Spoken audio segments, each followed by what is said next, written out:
Hi, my name is Bridget of BCB Knits, and this is a video tutorial showing a slightly modified version of the 3-needle bind off that you can use for the shoulder join and the biscuit slipover if you find that your standard 3-needle bind off is too tight. So here I've got 2 little swatches of brioche on my needles, and you can see I've already begun the 3-needle bind off here. I'm doing a contrast color for the purposes of this video tutorial, but you'd usually use the same color as the rest of your work. So I'm going to start off by just explaining what you would do for the standard 3-needle bind off. For brioche, all you do is you treat the brioche stitch as it's one stitch. So you would insert knitwise through the stitch and its yarn over, and then on the back needle you would insert knitwise as well through the yarn over and its stitch. And then you would take your working yarn and knit those 2 stitches together, and then slide those stitches off the front and back needle. Then you've got 2 stitches on your working needle, and then you would slip up and over, binding off 1 stitch. And then you would continue. So for the stitches that don't have a yarn over, just treat it as a normal stitch, knitting it together, slipping 1 yarn over.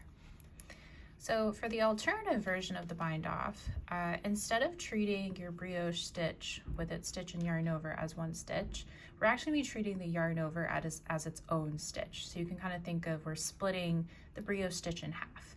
And what this will do is you'll be binding off essentially 33% more stitches than you would do with the standard 3-needle bind off on brioche, and then that will give your shoulder join a little more give, so that can help with tightness.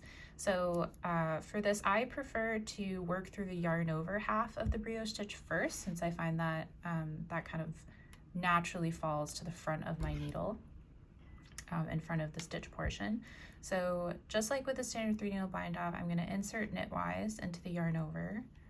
Then on my back needle, I'm going to insert knitwise just through the yarn over, and then I'm going to knit those 2 together.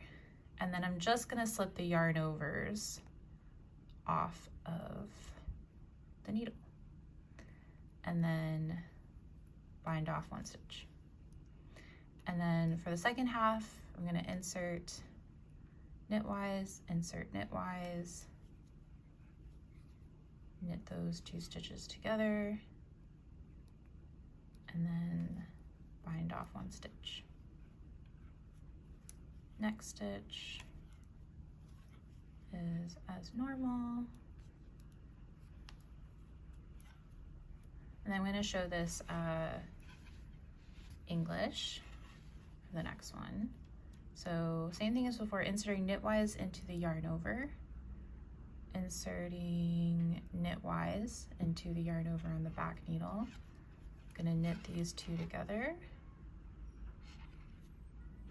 and then slip off and slip off,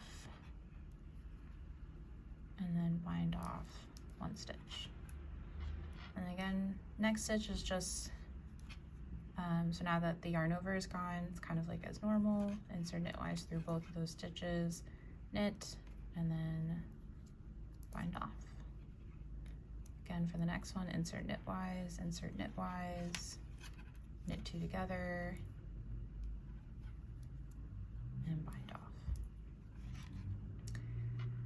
I'm going to show this one more time. So insert knitwise,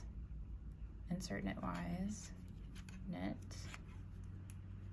2 together, just slip the yarn overs off. This can be a little bit tricky, so you don't lose, the stitch portion of the brioche stitch, but you'll get the hang of it as you do it. And then bind off 1 stitch, and then going through the stitch,